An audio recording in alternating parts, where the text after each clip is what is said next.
Ice TV, सच सबसे आगे। इस समय भी कोरोना वायरस से हम सब लड़ रहे हैं, लेकिन भाजपा की सरकार हिमाचल में है, देश में है। प्रदेश अध्यक्ष जो है वो अपनी कमीशन खोरी, रिश्वत मांगते हैं पीपीई किट घोटाले में। आप समझ रहे हैं देश में क्या चल रहा है। मैं प्रधानमंत्री जी को कहूंगी, आपका नारा था ना खाऊंगा ना खाने दूंगा, खाली प्रदेश अध्यक्ष के इस्तीफे से नहीं चलेगा। अगर हेल्थ डायरेक्टर की गिरफ्तारी हुए 5 दिन हो चुके हैं, हेल्थ डायरेक्टर के साथ साथ बीजेपी के अध्यक्ष की गिरफ्तारी होना तुरंत जरूरी है। देखा अलका लामा वो किस तरह से वो बात कर रही थी, अब वो क्या मांग कर रही हैं। अब आपको पूरी कहानी सिलसिलेवार ढंग से बताते हैं। दरअसल हिमाचल प्रदेश के बीजेपी प्रदेश अध्यक्ष राजीव बिंदल ने आज अपनी पार्टी के राष्ट्रीय अध्यक्ष जेपी नड्डा को इस्तीफा सौंप दिया, और इस्तीफे के पीछे जो कहानी बताई है वो बाद में बताएंगे। लेकिन आपको पहले ही बता दें कि 20 मई के दिन जो हिमाचल प्रदेश के हेल्थ डायरेक्टर है उन्हें गिरफ्तार किया गया है। गिरफ्तारी की जो पीछे की वजह है वो ये एक ऑडियो वायरल हुआ है, जिस ऑडियो 43 सेकंड का वो ऑडियो है, और उसमें ये बात की जा रही है कि एक बीजेपी के नेता का इनाम आ रहा है और 5 लाख रुपए घुसखोरी की बात हो रही है। उसमें पीपीई किट्स के मामले को लेकर 5 लाख रुपए की घुसखोरी की बात की गई है, जिसके बाद से बीजेपी के जो नेता की बात सामने आई थी। इसको लेकर जो बीजेपी के प्रदेश अध्यक्ष राजीव बिंदल ने आज ये कहते हुए इस्तीफा दे दिया कि बीजेपी के ऊपर उंगली उठाना, कुछ लोग उंगली उठा रहे हैं, ये ठीक नहीं है। मैं नैतिक आधार पर इस्तीफा दे रहा हूं कि ताकि इस जांच हो सके। और वही 20 मई के दिन जो अजय गुप्ता है जो हेल्थ डायरेक्टर, उन्हें गिरफ्तार कर विजिलेंस ने उन्हें निलंबित कर दिया है वहां की सरकार ने। और वहीं हिमाचल प्रदेश के मुख्यमंत्री जयराम ठाकुर ने अनौपचारिक रूप से बताया है, उनका कहना है कि इसे विपक्ष घोटाले के रूप में ना देखे, और ना ही इससे बीजेपी से कोई सरोकार है इस मुद्दे का। और ये बातें जांच चल रही है, लोग देख रहे हैं, और इसमें बीजेपी का नाम नहीं आना चाहिए, ये जयराम ठाकुर ने कहा है जो हिमाचल प्रदेश के मुख्यमंत्री हैं। अब आपको कहानी जो क्या है वो बताते हैं। दरअसल 9 करोड़ का था सप्लाई ऑर्डर, अब 5 लाख रुपए मिलनी थी दलाली। जो इस ऑडियो में कथित रूप से बताया जा रहा है कि उस ऑडियो में अजय गुप्ता जो वहां के हेल्थ डायरेक्टर है उनका आवाज है, और एक बीजेपी के नेता का नाम भी आ रहा है। कोरोना संकट के बीच स्वास्थ्य निदेशक अजय गुप्ता के निर्देशन पर परचेजिंग कमेटी ने 9 करोड़ के सप्लाई ऑर्डर दिए थे। इसमें मोहाली की एक ही फर्म को 5000 पीपीई किट का ऑर्डर दिया गया था। हालांकि देश भर की 40 कंपनियों ने टेंडर प्रक्रिया में हिस्सा लिया था। खास है कि ऑडियो में 5 लाख की दलाली भी इन्हें पीपीई किट की डील के लिए की जा रही थी। दरअसल कोरोना से निपटने के लिए राज्य सरकार ने निदेशालय और जिला स्तर पर खरीद की छूट दे रखी थी। विजिलेंस का कहना है कि हेल्थ डिपार्टमेंट में हुई इस दलाली के तार जिला स्तर तक जुड़े हैं। तो दरअसल मामला यही था कि मोहाली की एक ही कंपनी को जो है 5000 पीपीई किट्स खरीदने का ऑर्डर दे दिया गया 9 करोड़ रुपए का। उसमें 5 लाख रुपए का जो ऑडियो वायरल हुआ है वो हेल्थ डायरेक्टर का, वो 5 करोड़ रुपए की बात सामने आ रही है, दलाली मांगने की, घुसखोरी और कमीशन मांगने की।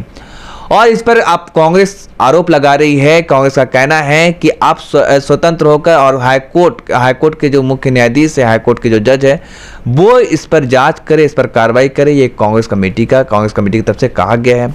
तो सवाल यही खड़ा होता है कि ऐसे दुख और संकट के घड़ी में भी जब लोग खाने को तरस रहे हैं और दाने दाने को मोहताज हो रहे हैं, लोग भूख की वजह से मर जा रहे हैं। कई तस्वीरें, हृदय विदारक तस्वीरें सामने आ रही हैं देश के अलग अलग हिस्सों से। खासकर जो प्रवासी मजदूर हैं उनके लिए ना कोई बेहतर इंतजाम किए जा रहे हैं।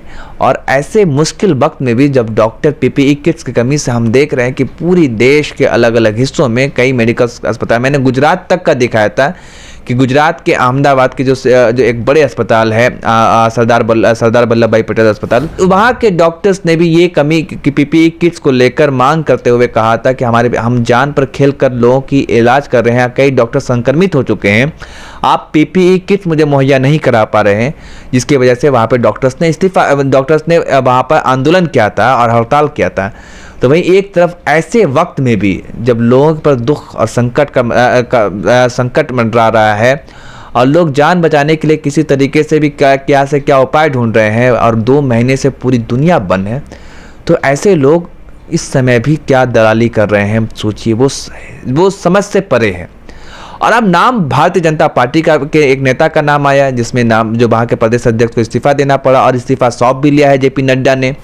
4 महीने पहले ही ये अध्यक्ष पद पर बने थे। 18 जनवरी को इन्हें अध्यक्ष घोषित किया गया था हिमाचल प्रदेश का। लेकिन इनका कहना है कि भाजपा के ऊपर उंगली ना उठाया जाए। हमने इस्तीफा इसलिए दिया है ताकि जांच निष्पक्ष ढंग से हो सके। तो वहीं कांग्रेस पार्टी का कहना है कि निष्पक्ष जांच के लिए हाईकोर्ट इसमें आए और हाईकोर्ट खुद इस कमेटी बनाकर इस पर जांच करे। हालांकि विजिलेंस ने जो वहाँ के जो हेल्थ डिपार्टमेंट के जो डायरेक्टर हैं उन्हें गिरफ्तार कर लिया है। हिमाचल प्रदेश सरकार ने उन्हें निलंबित भी कर दिया है। तो अब देखना दिलचस्प होगा कि आगे इसमें क्या नया मोड़ लेता है, क्योंकि अब ये जो राजनीतिक स्तर है वो बड़ी लेवल पे हो चुकी है। लोग मांग कर रहे हैं कि आखिर मीडिया क्यों चुप है इस वक्त। ऐसे वक्त में सोचिए कि जब कोरोना के संकट काल में ऐसा घोटाला होता है और जो वहाँ के प्रदेश अध्यक्ष को इस्तीफा तक देना पड़ता है, फिर भी मीडिया शांत है, मौन है, खामोश है। अगर तसव्वुर कीजिए कि अगर किसी कांग्रेस शासित राज्य में ऐसा हुआ होता और वहाँ के प्रदेश अध्यक्ष ने इस्तीफा दिया होता, हालांकि ये कह रहे हैं नैतिक आधार पर, अगर मान लिया नैतिक आधार पर ही था तो क्या डिबेट होना लाजमी था या नहीं था। जो 20 मई को जो गिरफ्तार किए गए हैं और उन्हें निलंबित किया गया है वहाँ के हेल्थ डायरेक्टर को, क्या उन पर डिबेट होना चाहिए ना कि नहीं होना चाहिए। कि जहाँ एक तरफ लोग मर रहे हैं पीपीई किट्स की कमी से, तो वहीं दूसरी तरफ ये घोटालेबाजी चल रही है। तो मीडिया आखिर जब बीजेपी का नाम कहीं आता है तो क्यों मौन हो जाती है, क्यों डिबेट नहीं करती है। पूरी मीडिया दिन भर राहुल गांधी पर पड़ी हुई है। राहुल गांधी ने जो कल कहा कि लॉकडाउन फेल हो चुका है और लॉकडाउन, हिंदुस्तान वाहिद एक ऐसा मुल्क है जहाँ पर बीमारी संख्या, जो संक्रमितों की संख्या बढ़ रही है, लॉकडाउन खत्म हो रही है। पिछले 2 महीने से भारत लॉकडाउन के हालात में है, लेकिन उससे लॉकडाउन में कुछ नहीं हुआ, कोई फायदा नहीं हुआ। आंकड़े 1.5 लाख के आसपास आ चुके हैं भारत में। तो इसको लेकर मीडिया जो है राहुल गांधी पर हमलावर है। राहुल गांधी से सवाल पूछ रहे हैं कि आप ऐसा क्यों कह रहे हैं, जबकि उन्होंने जो वाजिब सवाल है वो उठाए हैं। तो भाई आप सवाल ये खड़ा होता है कि आखिर मीडिया कभी बीजेपी के लोगों पर भी फोकस करेगा या नहीं, या फिर सिर्फ और सिर्फ विपक्ष से ही सवाल करता रहेगा। विपक्ष का काम होता है सरकार की कमियों को गिराना। जो विपक्ष कर रहा है तो इसमें बुराई क्या है, और ये लोकतंत्र में अधिकार भी है पूरी विपक्ष पार्टी को, लेकिन फिर भी मीडिया शायद अपने अधिकार से और उनका जो कर्तव्य है वो भूल गया है। लेकिन अब नया मोड़ क्या लेता है ये आप देखना दिलचस्प होगा। उसके लिए तो हम इंतजार कर देंगे और जो भी नया अपडेट होगा वो आप तक जरूर बताएंगे। धन्यवाद। लाइव टीवी, सच सबसे आगे।